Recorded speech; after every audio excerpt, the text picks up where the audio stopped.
Good evening दोस्तों, मैं करण कौशिक आज आपके सामने हरियाणा जीके की सीरीज की नेक्स्ट वीडियो आपके सामने लेके आए हैं। जैसे कि मैंने आपको बताया था कि ऑलरेडी हमारी 2-3 वीडियो आ चुकी हैं। तो आपकी एंशियंट पे, एंशियंट के बाद आपकी पाषाण युग के बाद, पाषाण युग के बाद हमने आपका किया वैदिक काल, और वैदिक काल के बाद अब हमने स्टार्ट किया था मौर्य काल। मौर्य काल कंप्लीट हो चुका है और हमारा मौर्य काल के बाद गुप्त काल हमने स्टार्ट करने की बात कही थी। देखो, पहले तो आवाज चेक करके बताइए, आवाज क्लियर है सभी? महिपाल काद्यान जी राम राम जी, सचिन हेलो शाबाश, हेलो जी, हर्ष राणा जी हेलो शाबाश। अब बात सुनिए आप, जैसा कि मैंने आपको बताया था कि वॉइस क्लियर है। आज हमारी क्लास 3 बजे की बजाय 3:10 पे स्टार्ट हुई है। इसका एक रीजन है, आज थोड़ी तबीयत डाउन है, थोड़ा आज को अगर आवाज में आपको क्लियरिटी ना हो, थोड़ा कोल्ड है, तो इस बात के लिए माफ करना। हाँ, और आज हम एचसीएस के बारे में बात करेंगे और चीजों के बारे में बात करेंगे, क्योंकि आज हम लेक्चर नहीं पढ़ेंगे। जो अपना लेक्चर है ना, वो गुप्त काल था, गुप्त काल को थोड़ी देर के लिए स्टॉप रखेंगे,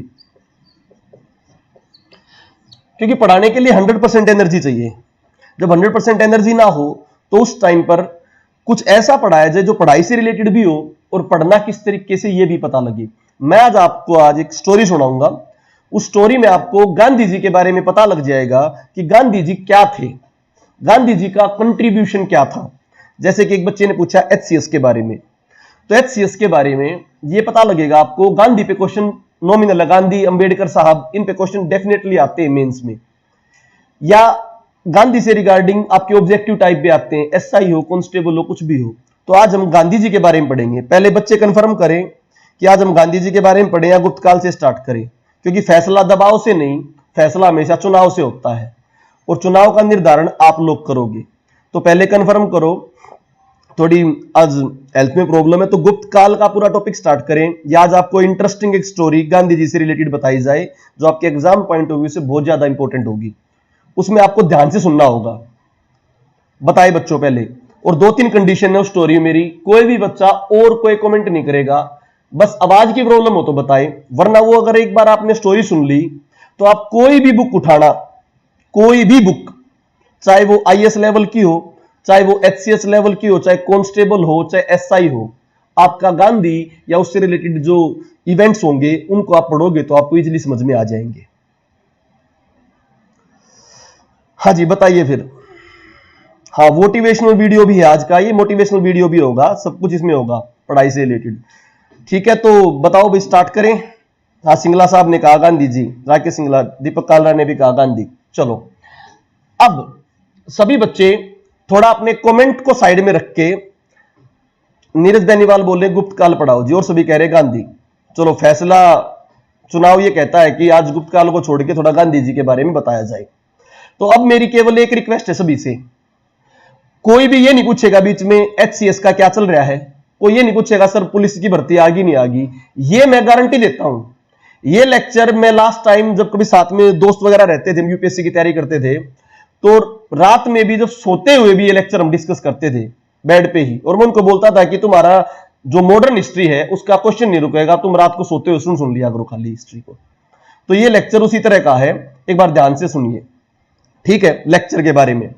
और बीच में कोई कमेंट नहीं, बिल्कुल लेक्चर पे ध्यान हो, इसमें ज्यादा लिखूंगा भी नहीं, ध्यान से समझना। नमस्ते वगैरह आप कंप्लीट हो चुकी कुलदीप जी, अब बस इस पे ध्यान दो, ठीक है।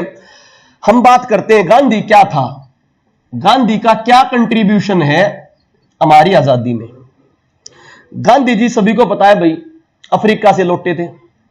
अफ्रीका से लौटने के बाद 1915 वगैरह के अराउंड गांधी जी अफ्रीका से लौटे थे, 9 जनवरी। गांधी को ऐसा क्या था कि गांधी को आते ही गांधी ने धमाल मचा दिया। इसको ध्यान से, हाँ, एक दिन लक्ष्मीचंद के बारे में बताएंगे नीलेश, पर मैंने बोला था कमेंट नहीं, अब बस फोकस करो इस लेक्चर के ऊपर, बहुत इंपॉर्टेंट है, ध्यान से। तो हम बात करते हैं गांधी जी ने ऐसा क्या देखा देश में कि गांधी जी बहुत बड़ी चीज बन गई। देखो, गांधी जी कोई बहुत बड़े लॉयर नहीं थे। गांधी जी को कोई कहता अच्छे थे, कोई कहता है बुरे थे। हरियाणवी में कहावत भी है, नुका टोटे का नाम गांधी, ये कहावत है हरियाणवी, टोटे का नाम गांधी। अब गांधी ने देश का नाश कर दिया, कहते हैं गांधी ने मुसलमानों के लिए कर दिया, वो कर दिया। तो गांधी जी को कई व्यक्ति बुरे बताते हैं और कई व्यक्ति अच्छे बताते हैं। भाई अच्छे वाले पॉइंट ये हैं, अंग्रेज पागल नहीं थे, ऑस्ट्रेलिया वाले, ब्रिटेन वाले, यूएसए वाले पागल नहीं है जो गांधी जी को पूजते हैं।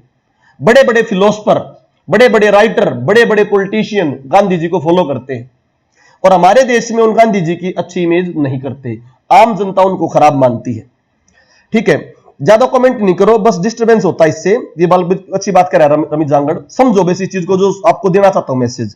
तो गांधी जी को अच्छा बुरा ना कह के, गांधी जी को मैं कहता हूं गांधी जी एक सोच थे, एक प्रैक्टिकल सोच, मार कर देना, एक प्रैक्टिकल सोच थे गांधी जी, बिल्कुल प्रैक्टिकल सोच। उनको अच्छे बुरे की कैटेगरी मत तोलो, वो एक सोच थी। उस सोच ने क्या देखा, ध्यान से समझिए। जब वो 1915 में आए, उससे पहले ही उन्होंने भारत में क्या देखा, ध्यान से समझो। उन्होंने क्या देखा भारत में? उनके आने से पहले 1907 में, उनके आने से पहले केवल एक ही बड़ा आंदोलन हुआ था 1907 में, स्वदेशी आंदोलन।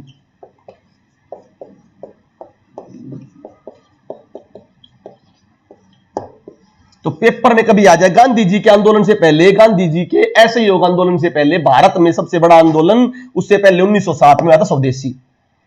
क्यों हुआ था यह आंदोलन? ध्यान से समझो क्यों हुआ था यह आंदोलन। अरे भाई ये विकिपीडिया में से नहीं है, ये नेशनल जीके का कुछ टॉपिक करा रहा हूं तुम्हारे लिए, विकिपीडिया में मत ढूंढो, ये लेक्चर कहीं नहीं है, यहां देखो बस।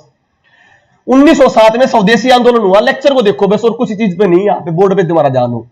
1907 में स्वदेशी आंदोलन हुआ गांधी जी के आने से पहले। अब बात करते हैं क्यों। कभी भी कोई भी चीज पढ़ो उसका क्यों जानो। कांग्रेस जो 1885 में बनी थी, उसका देश में वर्चस्व बढ़ता जाने लग रहा था। अंग्रेजी सरकार भी कांग्रेस के सामने झुकने पर मजबूर हो रही थी, क्योंकि कांग्रेस के अंदर बड़े बड़े लीडर आ गए थे, बड़े बड़े नाम। कुछ गर्म दल के नाम आगे थे। गर्म दल के कौन से नाम थे?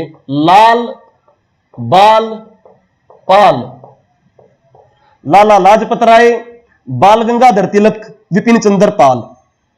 पेजो फोकस मत करो, यहां पे देखो बस। गर्म दल के 3 नेता आगे थे, लाल बाल पाल, लाला लाजपत राय, बाल गंगाधर तिलक, विपिन चंद्र पाल।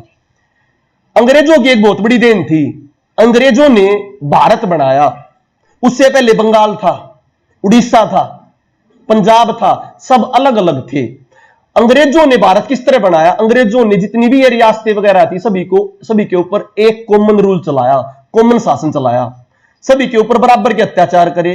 तो सभी को यह लगा कि खाली अत्याचार बंगाल में नहीं हो रहे हैं, अत्याचार पंजाब में भी हो रहे हैं, अत्याचार केवल उड़ीसा में नहीं हो रहे हैं, अत्याचार जम्मू कश्मीर में भी हो रहे हैं, अत्याचार केरल में नहीं हो रहे हैं, अत्याचार कर्नाटक में भी हो रहे हैं। तो पूरे भारत पर एक तंत्र से राज करने वाला कौन थे? अंग्रेज। मुगलों के बाद अगर किसी संपूर्ण भारत पर किसी ने राज किया तो वो कौन थे? अंग्रेज। उन्होंने कोर्ट बनाए, बंगाल के कोर्ट के भी वही कानून थे, महाराष्ट्र के कोर्ट के भी वही कानून थे। तो पूरे भारत में एक जैसा सिस्टम था। तो अंग्रेजों की बहुत बड़ी देन था, उन्होंने भारत बनाया। अब बात क्या है, इस देन को यूटिलाइज किसने किया? लाल बाल पाल। स्वदेशी आंदोलन से पहले जितनी भी घटनाएं हुई थी वो रीजनल स्पेसिफिक थी, जैसे फकीर विद्रोह बंगाल में, ताना भगत विद्रोह ताना भगत वाले एरिया में, पर्टिकुलर आंध्र प्रदेश वगैरह में। इस तरह मैं बात करूं, कुक्का आंदोलन पंजाब में, पहले जितने भी मूवमेंट हुए वो रीजन स्पेसिफिक थे, उनका इफेक्ट दूसरी जगह पर नहीं पड़ा। स्वदेशी आंदोलन ऐसा क्या था जिसमें इतना बड़ा इफेक्ट पड़ा? उन्हें समझिए, स्वदेशी आंदोलन में 3 नेता थे, लाल बाल पाल। क्योंकि कांग्रेस की चरम सीमा पर पहुंच चुकी थी, तो कांग्रेस को तोड़ने के लिए उन्होंने ट्रम्प कार्ड खेला, हिंदू मुसलमान को अलग कर दो। अंग्रेजों के एक राइटर ने भी कहा था कि कांग्रेस तो हिंदुओं की पार्टी है, ताकि देश में जो हमारा एंगल है वो आजादी की बजाय सांप्रदायिकता का माहौल बन जाए, हिंदू मुसलमान अलग कर दो। हिंदू मुसलमान अलग करने के लिए उन्होंने क्या करा? 1905 में बंगाल विभाजन करा अंग्रेजों ने। बंगाल विभाजन, बंगाल को 2 हिस्सों में तो तोड़ दिया। एक हिस्सा वो जिसमें हिंदू ज्यादा थे और एक हिस्सा वो जिसमें मुस्लिम ज्यादा थे। इसकी डिटेल नहीं बताऊंगा मैं, डिटेल तो आपको नेशनल जीके में समझाऊंगा। तो 1905 में बंगाल विभाजन कर दिया, हिंदू और मुस्लिमों का ट्रम्प कार्ड खेल दिया अंग्रेजों ने। इसी बंगाल विभाजन के विरोध में क्या हुआ था? स्वदेशी आंदोलन।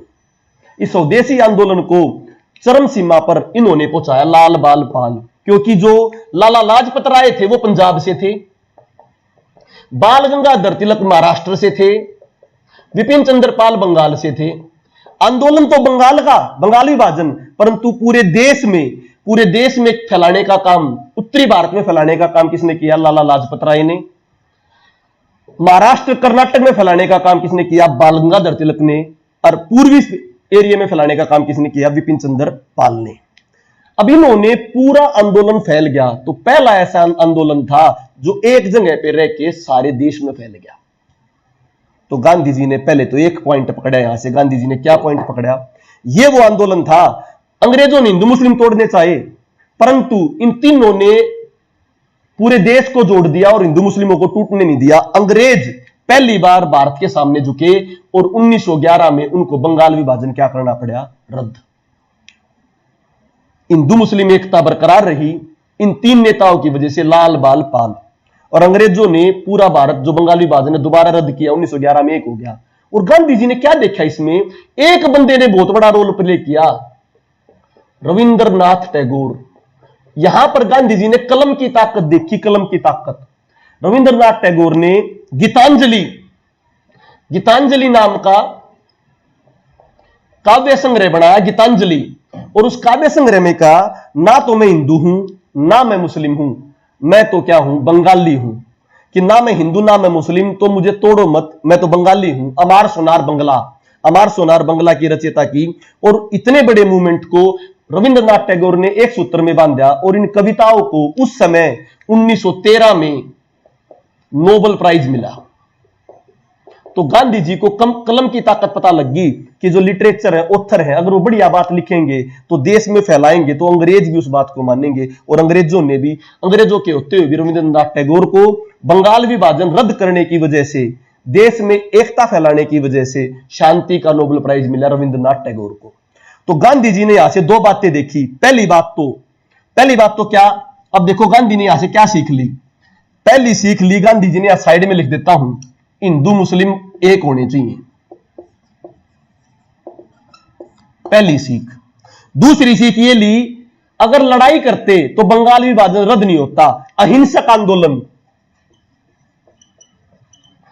अहिंसक होगा, शिक्षा का यूज होगा, जैसे रविंद्रनाथ टैगोर ने किया, तो कोई भी आंदोलन विजय पा सकता है। तो रविंद्रनाथ टैगोर से क्या सीखा? आंदोलन अहिंसक नहीं होना चाहिए और हिंदू मुस्लिम की एकता होनी चाहिए। तीसरी बात क्या सीखी? कोई भी आंदोलन एक जगह का हो, वो समूचे देश में होना चाहिए। आंदोलन का समरूप क्या हो? समूचे देश में, तभी आंदोलन क्या हो सकता है? सक्सेसफुल। तो गांधी जी ने तीन बातें ली यहां से। क्या क्या ली भाई? हिंदू मुस्लिम की एकता रहनी चाहिए, क्योंकि हिंदू मुस्लिम की एकता नहीं रहेगी तो गड़बड़ में बात आ जाएगी, कोई भी आंदोलन नहीं चलेगा। अहिंसक होना चाहिए, शिक्षा का यूज होना चाहिए। तीसरा क्या होना चाहिए? समूचा देश। आंदोलन के समय अंग्रेज टाइट हो गए, तो अंग्रेजों को कैसे कमजोर किया जाए? इस आंदोलन में स्वदेशी वर्ड यूज हुआ, स्वदेशी। कि भाई अंग्रेजों के जो भी सिस्टम उन्हें अपनाओ मत, अंग्रेजी स्कूलों का बहिष्कार करो, अंग्रेजी दफ्तरों का बहिष्कार करो, अंग्रेजी कपड़ों का बहिष्कार करो। तो फिर बात आई, भाई स्कूलों में नहीं जाएंगे, कपड़े नहीं पहनेंगे, काम नहीं करेंगे, तो रोजगार कहां से आएगा? तो इन लाल बाल पाल जैसे नेताओं ने बताया, स्वदेशी करो, चरखा काटो, स्वदेशी वस्तुएं अपनाओ, अंग्रेजों को इकोनॉमिकली कमजोर करोगे तभी वो हमारी बातें मानेंगे। क्योंकि मेन मुद्दा जो था अंग्रेजों का वो इकोनॉमिकली था, जैसा कि दादा भाई नौरोजी ने अपनी पुस्तक में लिख भी रखा है, ड्रेन ऑफ वेल्थ, धन का बहिर्गमन। तो अंग्रेजों को इकोनॉमिकली वीक कर दो, इकोनॉमिकली वीक करते अंग्रेज सारी बात मानेंगे। तो गांधी जी ने यहां से दूसरा हथियार कौन सा अपनाया? इकोनॉमिकली वीक करने के लिए स्वदेशी। तो गांधी जी ने 4 हथियार अपनाए अपने पूरे आंदोलनों के लिए। तो गांधी जी किससे इंस्पायर थे? हिंदू मुस्लिम, अहिंसक, समूचा देश और इकोनॉमिकली स्वदेशी। तो मैं 4 औजार लिख देता हूं। अब इन चारों औजारों को यूज करेंगे one by one. Gandhi ji के हर आंदोलन में चीजें मिलेंगी। पहला पॉइंट क्या? हिंदू मुस्लिम। दूसरा पॉइंट क्या? स्वदेशी। तीसरा पॉइंट क्या? समूचे देश में विस्तार हो। चौथा पॉइंट क्या हो? अहिंसक हो। पांचवा पॉइंट क्या हो? मास पॉपुलेशन। इसको समझिए ध्यान से। ये गांधी का लास्ट था जो गांधी जी ने यूटिलाइज करा। मास पॉपुलेशन, मैं आप लोगों को बताता हूं, गांधी जी ने 1920 में ऐसे योग आंदोलन किया था, सबको पता है इस बारे में, परंतु उसके पीछे की हिस्ट्री जानो। मास पॉपुलेशन का क्या फंडा था? गांधी जी के कहते ही सारे बंदे एक साथ के, ड्रेन का मतलब है ड्रेन ऑफ वेल्थ, धन का बहिर्गमन, धन का बहिर्गमन। अंग्रेज यहां से क्या करते थे, छोटा समझा देता हूं। लेट अस सपोज अंग्रेजों ने अपनी कपास ले ली 20 रुपए किलो के हिसाब से, वह कपास इंग्लैंड में भेज दी। इंग्लैंड में भेजने के बाद उस कपास से जो कपड़ा बना वो बना 100 रुपए का। अब हमारे किसान के पास 20 रुपए थे, तो 20 रुपए हमारे किसान के पास थे, तो 20 रुपए किसान के पास थे, 80 रुपए महंगी होगी, तो अंग्रेज क्या करते, 80 रुपए का हमें लोन दे देते हमारे देश को, ताकि उनका कपड़ा खरीदे। तो 20 रुपए का सौदा हमारे देश का इंग्लैंड में जाके कितने का बना, 100 का। खरीदने की हमारी औकात नहीं, 80 रुपए का अंग्रेजों ने क्या दे दिया, लोन। क्या खरीदने के लिए, इंग्लैंड का सामान। तो हर साल हमें लोन देते रहते थे और हमारे ऊपर उनका कर्ज बढ़ता रहता था, और हमारे यहां से सस्ती चीज बाहर ले जाया करते, और बाहर ले जाने के बाद हमें उसी चीज को महंगा बेचते थे। इसको बोलते थे ड्रेन ऑफ वेल्थ, धन का बहिर्गमन। क्लियर कहानी? आ जाओ, देखो बेटा बीच में, यहां देखो। अब मैं बात करता हूं गांधी जी, क्यों गांधी जी फेमस हुए, गांधी जी के आंदोलन में सब क्यों आए, स्वदेशी आंदोलन से ज्यादा लोकप्रियता ऐसे योग आंदोलन को क्यों मिली? देखो, गांधी जी का टारगेट था मास पॉपुलेशन। मास पॉपुलेशन कैसे?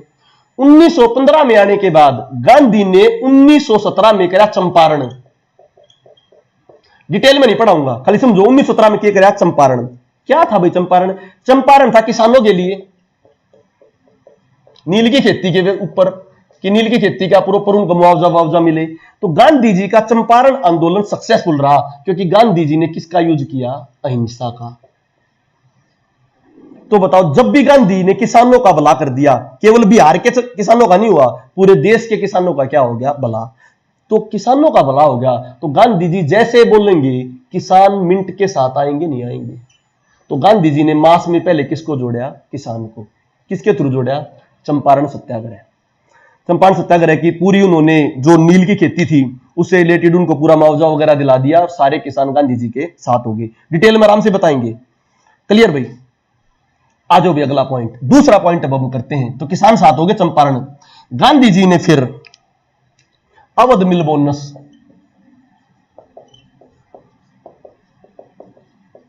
उन्नीस 1918, ये पेपर में भी आओगा भाई, पक्का पक्का पेपर में आओगा यो, क्योंकि 1918 में होया है और आज के 2018, आज के 2018। ड्रेन ऑफ वेल्थ में बता चुका हूं, नीरज लाल शायद आप लेट आए हो।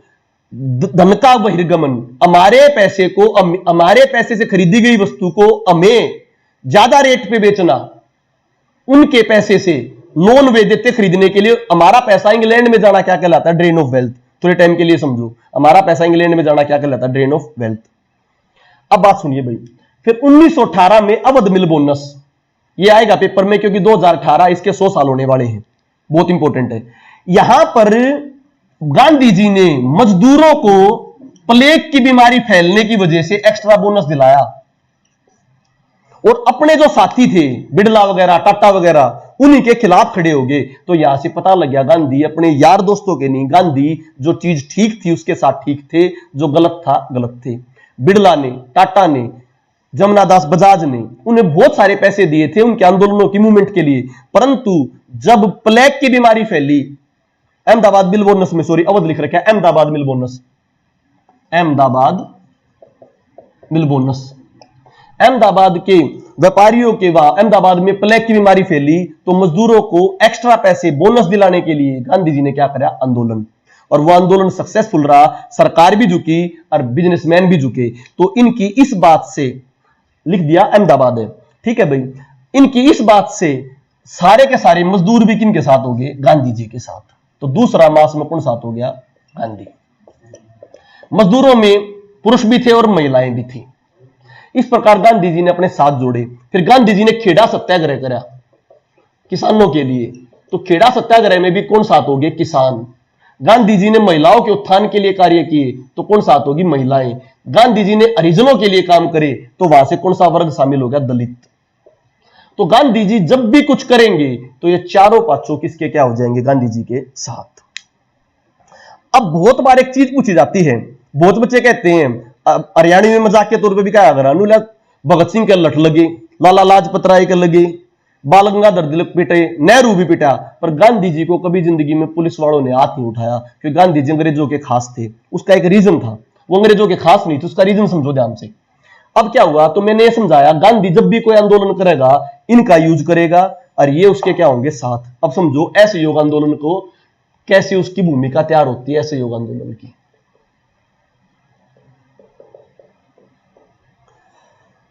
1914 में प्रथम विश्व युद्ध हुआ।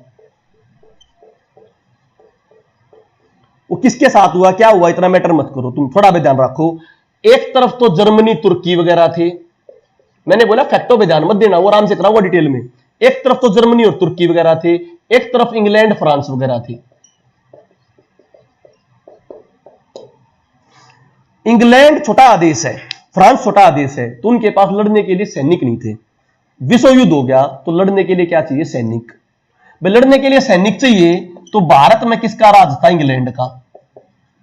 तो भारत इंग्लैंड के अफसरों ने कहा कि भाई भारत वालों को बोलो कि हमें क्या दे दे? सैनिक।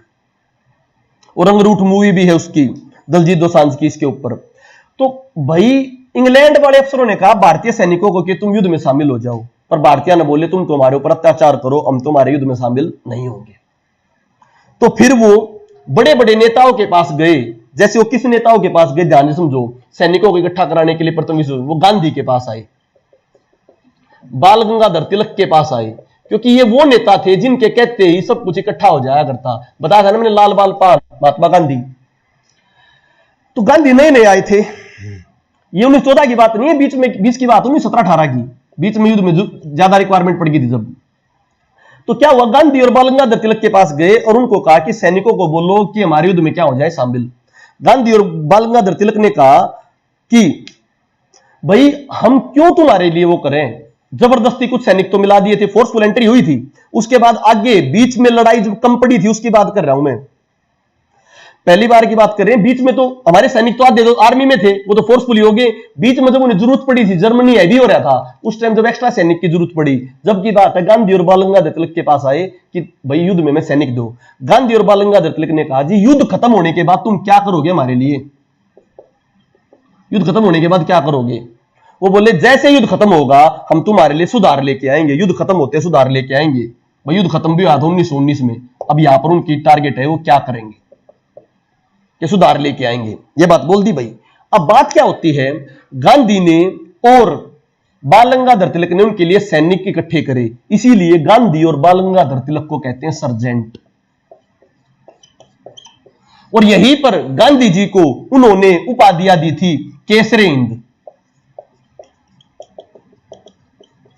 जलयुद्धक, सर, ये सारी उपाधि किसको दी? गांधी जी को, क्योंकि विश्व युद्ध के दौरान गांधी जी ने अंग्रेजों के लिए सैनिक इकट्ठे करे। अब बात दुनिया कहेगी कितना गलत काम किया, गलत नहीं किया, उन्होंने किस एवज में किए? अंग्रेज बोले कि हम जैसे युद्ध खत्म होगा तुम्हारे लिए क्या लेकर आएंगे? सुधार। तो सुधार के लिए गांधी जी ने बात मान ली और भाई क्या कहा, तुम्हारे लिए क्या करते हैं, हम सैनिक इकट्ठे करेंगे। युद्ध हुआ भाई, युद्ध में प्रॉपर सैनिक आ गए, सारे हिंदू सैनिक मान गए, हिंदू सैनिक मान गए भाई ठीक है जी हम युद्ध में आ जाएंगे। मुस्लिम जो सैनिक थे वे मना कर गए कि हम नहीं आएंगे। गांधी जी ने पूछा भाई तुम क्यों मना कर रहे हो? तो उन्होंने बताया सर जो इंग्लैंड लड़ाई कर रहा है, इंग्लैंड लड़ाई कर रहा है तुर्की के खिलाफ। किसके खिलाफ? तुर्की। भाई तुर्की में ऐसा क्या है? तो उन्होंने बताया तुर्की में सर क्या है, तुर्की में है हमारे खलीफा। भाई 1918 में खत्म हुआ है, मुझे भी पता है, मैंने सुधार की बात करी है, 1919 में सुधार आए, शायद आपने पॉइंट देखा नहीं भाई। मैंने बोला युद्ध खत्म होने के बाद सुधार 1919 में आए। नवीन सैनी जी, रुचि सैनी जी, टेंशन मत लीजिए ठीक है। 1918 में तो युद्ध खत्म हुआ था, मैंने सुधार की बात करी थी, वो सुधार लेकर आऊंगी 1919 में आऊंगी, यहां पे फोकस करो। अब बात करते हैं, तो मुस्लिम बोले कि भाई तुर्की में हम कुछ नहीं करांगे क्योंकि तुर्की में हमारा खलीफा बैठता है, हम लड़ाई नहीं लड़ेंगे। तो गांधी जी ने यह प्रश्न इंग्लैंड वालों के सामने रखा, तो इंग्लैंड ने कहा हम बेशक चाहे युद्ध जीत जाएं, युद्ध जीतने के बाद भी हम तुर्की के खिलाफ कुछ भी कार्रवाई नहीं करेंगे, हम तुर्की के खलीफा को कुछ भी नहीं कहेंगे, खलीफा को कुछ भी नहीं कहेंगे। तो बताओ भाई, कुछ भी नहीं कहेंगे, ये इस बात पे मुस्लिम भी क्या होंगे, राजी भाई, मुस्लिम भी राजी होंगे भाई कि हम भी क्या करेंगे, युद्ध में शामिल हो जाएंगे। क्लियर भाई, युद्ध में शामिल होने के लिए मुस्लिम ने भी हां भर ली। अब बात क्या हुई, जैसे ही 1918 में युद्ध खत्म हुआ और 1919 में सुधार लेके आए, 1918 में युद्ध खत्म हुआ और 1919 में सुधार लेके आए, सुधार नहीं लेके आए कुछ भी, सुधारों के नाम पर उन्होंने क्या करा, केंद्रीय विधानसभा में भारतीयों की संख्या बढ़ा दी, बस ये सुधार था। और क्या करा सुधारों के नाम पर, सुधारों के नाम पर क्या करा, पहले तो सेपरेट इलेक्ट्रोड, सेपरेट इलेक्ट्रोड किसके लिए थे, मुसलमानों के लिए, मुस्लिम के लिए, ये समझाया था सेपरेट इलेक्ट्रोड के हैं। जैसे आज सीट रिजर्व होती है, मान लो कोई सीट एससी या एसटी कैटेगरी के लिए रिजर्व है, तो उसमें कोई भी कैंडिडेट चुनाव लड़ेगा तो कौन सा होगा, एससी या एसटी, परंतु वोट तो हम सारे देते हैं ना, चाहे जर्नल हो, चाहे एससी हो, चाहे एसटी, सब वोट देते हैं। अंग्रेजों ने एक सिस्टम बनाया था, 1909 में सुधार लेके आए थे, 1909 में मार्लेमेंटो रिफॉर्म, कौन सा, मार्लेमेंटो रिफॉर्म, उसमें मुसलमानों के लिए सेपरेट इलेक्ट्रोड बना दिए कि कुछ चुनाव क्षेत्र होंगे जिनमें मुस्लिम ही खड़े होंगे और वोट भी कौन देगा, केवल मुस्लिम। तो कहने के लिए सुधार है, परंतु देश को तोड़ दिया था मुस्लिम और हिंदू में। क्लियर। ऐसा ही 1919 में करा कि मुसलमानों के अलावा सिख, जमींदार, इनके लिए भी क्या बना दिए, सेपरेट इलेक्ट्रोड।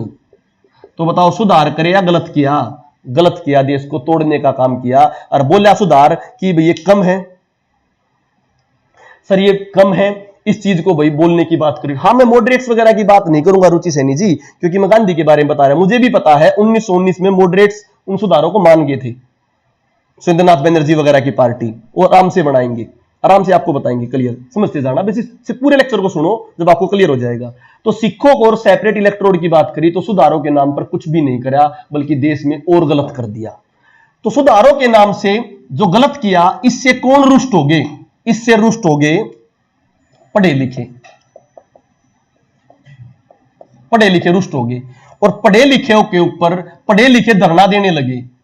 जब पढ़े लिखे धरना देने लगे तो धरने को दबाने के लिए एक जज था, रोल्ट, जस्टिस सिडनी रोल्ट, उसने कानून बनाया रोल्ट एक्ट 1919 में, और उसने कह दिया जहां पर भी 4 बंदे खड़े दिखे, इकट्ठे खड़े दिखे, बगैर वकील दलील के उनको जेल में डाल दो। तो इस कानून को बोलते हैं बिना वकील दलील का कानून।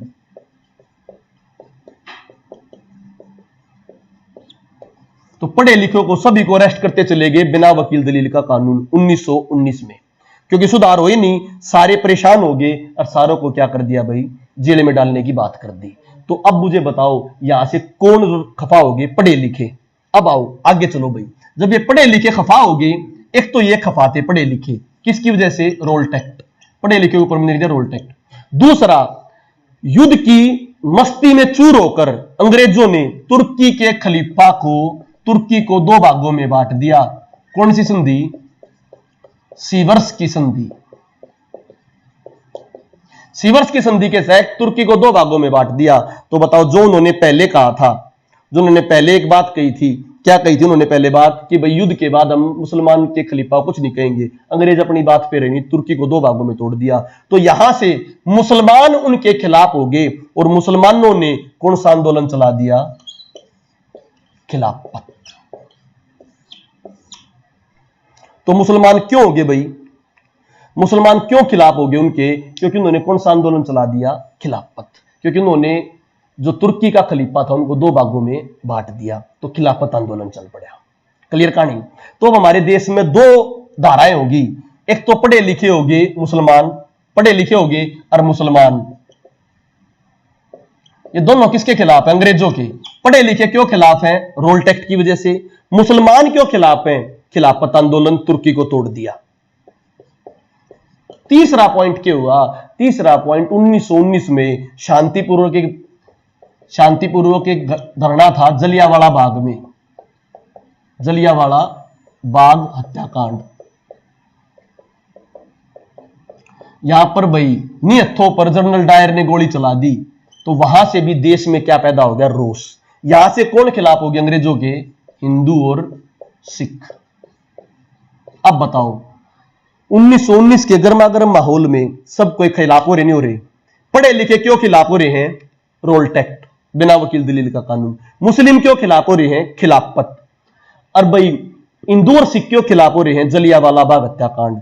तीन जंग ऐसे फोर्स लग रहा है। खिलाफत का मतलब यह है जब उन्होंने तुर्की को दो पार्टों में बांट दिया तो मुसलमान उनके खिलाफ हो गए, उस आंदोलन को बोलते हैं खिलाफ। यह सबको पता है भाई, जनरल डायर ने जलियांवाला बाग हत्याकांड कराया था, तो पूरा देश ही उनके क्या हो रहा था, खिलाफ भाई, अंग्रेजों के। परंतु एक बात बताओ, जैसे मैं इस मार्कर की बात कर रहा हूं, इस जस्टर की, मैंने यहां से फोर्स लगा दिया, मैंने यहां से फोर्स लगा दिया, मैंने यहां से फोर्स लगा दिया, क्या ये मार्कर, ये जो डस्टर है वहीं पे रहेगा, इधर उधर जाएगा, इधर उधर रहेगा। तीन है, तीन फोर्स लग रहे हैं, एक रोल्ट एक्ट का, एक किसका, जलियांवाला बाग का, एक किसका, खिलाफत का। परंतु ये टस से मस नहीं रहे, क्योंकि तीनों के तीनों फोर्स अलग अलग डायरेक्शन के हैं, सब परेशान हो रहे। तब गांधी जी को याद किया गया, क्यों न कुछ इकट्ठा किया जाए। तो गांधी जी ने इन तीनों कंसेप्ट का यूज करके, तीनों रोष का, जो भारतीयों में रोष था, जो भारतीयों में क्रोध था, तीनों क्रोध, कौन से क्रोध, रोल्ट एक्ट का क्रोध, जलियांवाला बाग का क्रोध और खिलाफत का क्रोध, इन तीनों क्रोधों को एक साथ लेके गांधी जी को बोले जी क्या सॉल्यूशन करें। गांधी जी ने कहा एक आंदोलन करते हैं। फिर आंदोलन क्या करते हो, कुछ आंदोलन नहीं करते, अंग्रेजों के साथ ऐसे योग करो, कोऑपरेशन मत करो, अंग्रेजों के साथ नॉन कोऑपरेशन करो। जब कोऑपरेशन नहीं करोगे तो अपनी सारी बात मानेंगे। तो गांधी जी ने इन तीनों रोष को इकट्ठा करके एक आंदोलन बना दिया, और उस आंदोलन को क्या बोलते हैं, असहयोग आंदोलन, नॉन कोऑपरेशन मूवमेंट 1920।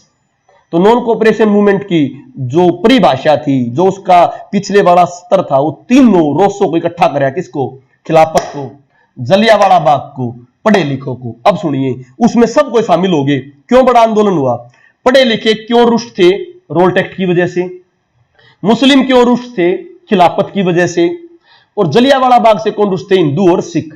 तो ये सारे ऐसे योग आंदोलन में पार्टिसिपेट करा। दूसरी बात, गांधी जी के कहते ही सारे के सारे किसान आ जाएंगे, नहीं आ जाएंगे, क्योंकि किसानों के लिए चंपारण वंपारण कर रखा। गांधी जी के कहते ही सारी महिलाएं आ जाएंगी, नहीं आ जाएंगी। गांधी जी के कहते ही सारे मजदूर आ जाएंगे, नहीं आ जाएंगे, दलित आ जाएंगे, नहीं आ जाएंगे, क्योंकि उन्होंने पहले ही इन सभी के लिए उद्धार की बात कर दी। इसीलिए नॉन कोऑपरेशन मूवमेंट बहुत बड़े आंदोलनों में से क्या रहा, एक रहा। और ये एचसीएस के लिए भी बहुत इंपॉर्टेंट वीडियो है। गांधी से रिगार्डिंग क्वेश्चन आ जाए, पूरा का पूरा लिख सकते हो, क्यों, गांधी का क्या योगदान है, सभी के लिए है। अब सुनो, तो इस ऐसे योग आंदोलन में पूरे देश में चलेगा, नहीं चलेगा, सभी रोष, सारे गुस्से इकट्ठे कर लिए, सारे बंदे इकट्ठे कर लिए, और इस आंदोलन का वही सक्सेसफुल पॉइंट क्या, हिंदू मुस्लिम की क्या बनाई, एकता। इनको करेगा गांधी, कैसे करेगा गांधी, गांधी जी कैसे करेंगे, स्वामी सहजानंद सरस्वती, स्वामी सहजानंद को तो चाबी दे दी किसकी, जामा मस्जिद की, जामा मस्जिद के इमाम को चाबी दिलवा दी गुरुद्वारे की सिख की, पंजाब के अमृतसर की। तो हिंदू मुस्लिम एकता बनी रही। अगला पॉइंट, स्वदेशी। गांधी जी ने कहा ऐसे योग कैसे करें, ऐसे योग करने का तरीका क्या है, अपनी वस्तुएं बनाओ, चरखा काटो, अंग्रेजी सामान का बहिष्कार करो। जब अंग्रेजों के साथ ऐसे योग करने का यह तरीका है, किसी भी अंग्रेजी काम में उनका साथ मत दो। तो गांधी जी ने अपने आंदोलन यूज करे, हिंदू मुस्लिम बता दिया, गुरुद्वारे की चाबी जामा मस्जिद के इमाम को मिली, जामा मस्जिद की चाबी स्वामी सहजानंद को मिली, तो हिंदू मुस्लिम की क्या बनी, एकता। अंग्रेज जहां तोड़ सकते थे वहां गांधी जी ने पहले से स्ट्रॉन्ग कर दिया, हिंदू मुस्लिम की एकता बनाई, स्वदेशी चलाया। दूसरा, समूचा आंदोलन चला, जलियांवाला बाग पंजाब में था, रोल्ट एक्ट बंगाल महाराष्ट्र बड़े बड़े शहरों में था, मुसलमान यूपी बिहार सारे एरियो में था। तो बताओ गांधी जी का ऐसे योग आंदोलन एक जगह था या पूरे से पूरे देश में था, समूचे देश में। गांधी जी ने पूरा आंदोलन कैसा किया, अहिंसक। गांधी जी का पूरा आंदोलन अहिंसक था।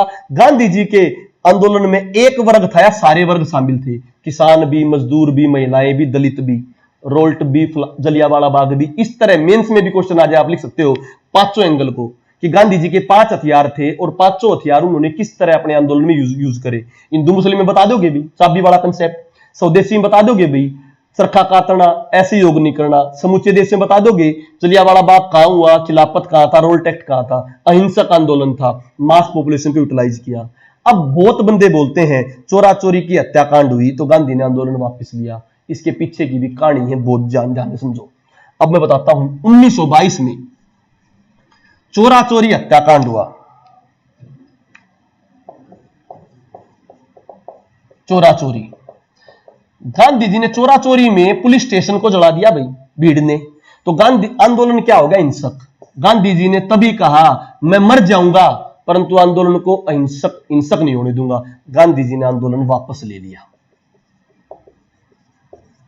इससे बहुत नेता रुष्ट हुए। सुभाष चंद्र बोस जी रुष्ट हुए। उन्होंने कहा जब आंदोलन इतनी पीक पे था तो हमें आजादी मिल सकती थी, क्यों गांधी जी ने ऐसा किया?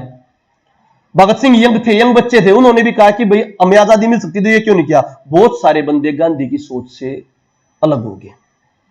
अब आप लोग बताओ उन्होंने ठीक किया गलत किया, फिर मैं पीछे की कहानी बताऊंगा। हाँ भाई बताओ गांधी जी ने गलत किया ठीक किया? उस समय आंदोलन बहुत पीक पे था, उन्होंने वापस लेना चाहिए था नहीं लेना चाहिए था? जल्दी बताओ बताओ भाई, उन्होंने ठीक किया गलत किया? बाद में डिस्कस करेंगे हत्याकांड या साजिश थी, क्या किया बताओ भी उसको।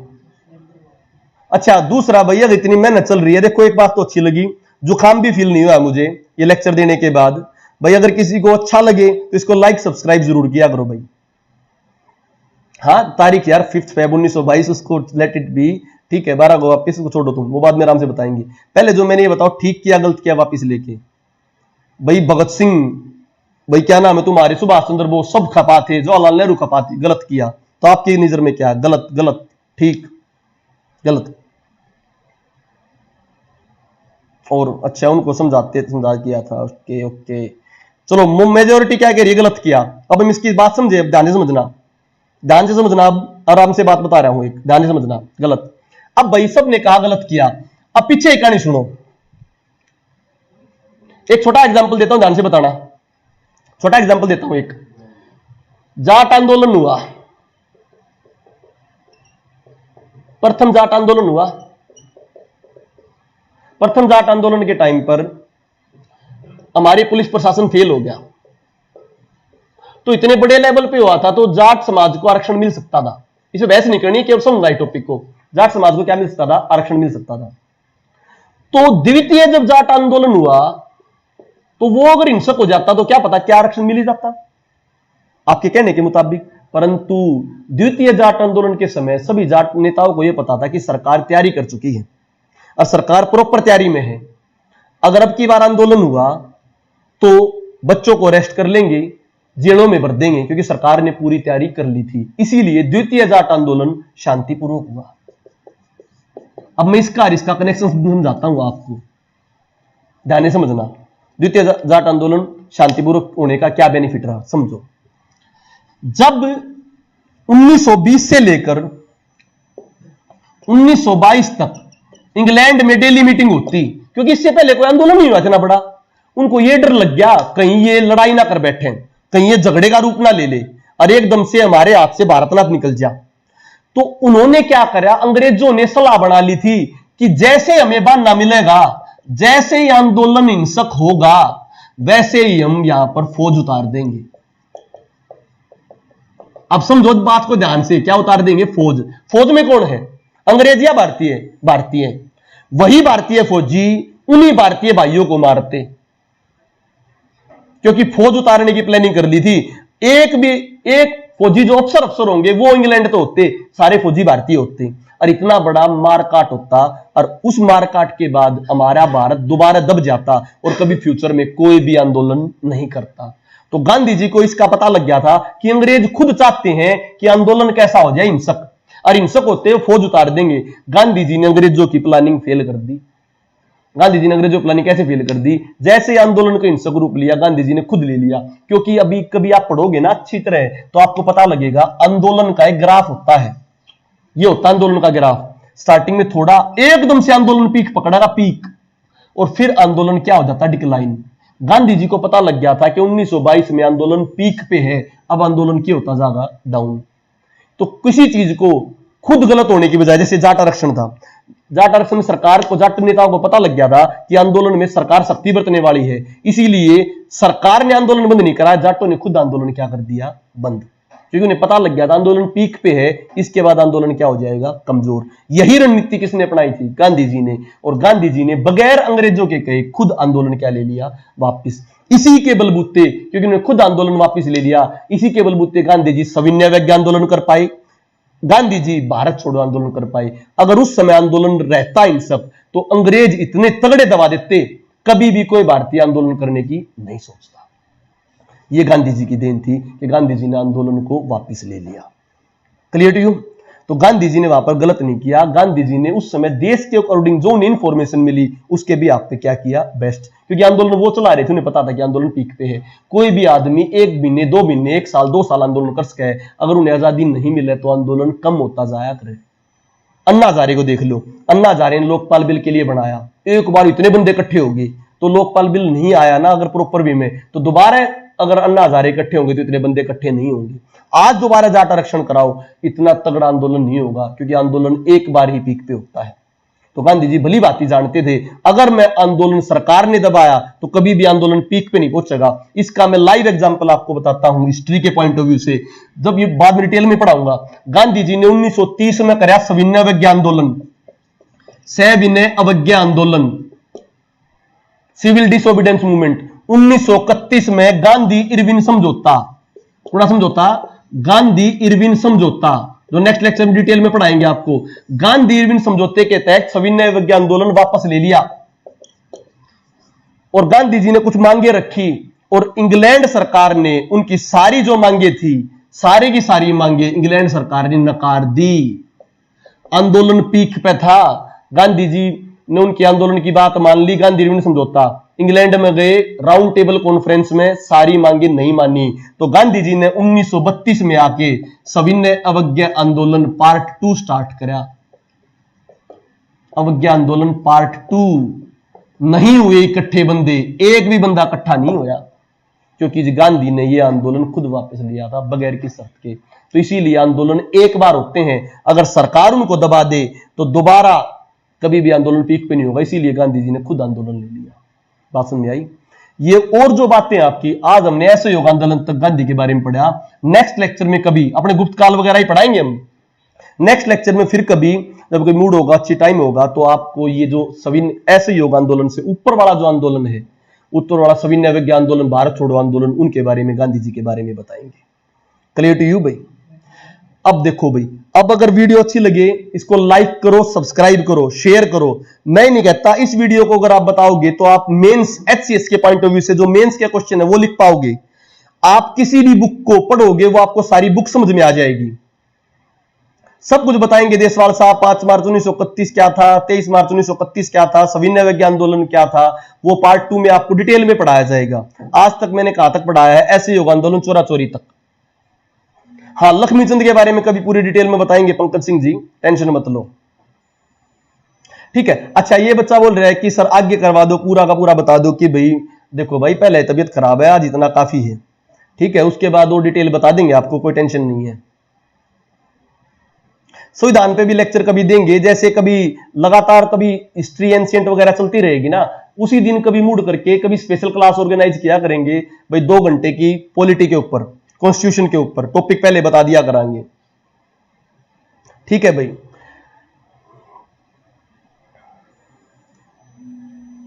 ठीक है, चलो बच्चों, ठीक है, आज के लिए फिर धन्यवाद भाई। बुक सभी के पास होगी विकिपीडिया, और ये चीजें आपको आराम से करा दी जाएंगी, ठीक है। चलो धन्यवाद, लाइक शेयर सब्सक्राइब किया करो भाई, अच्छी लगे तो आगे और आगे फॉरवर्ड किया करो, ठीक है। चलो।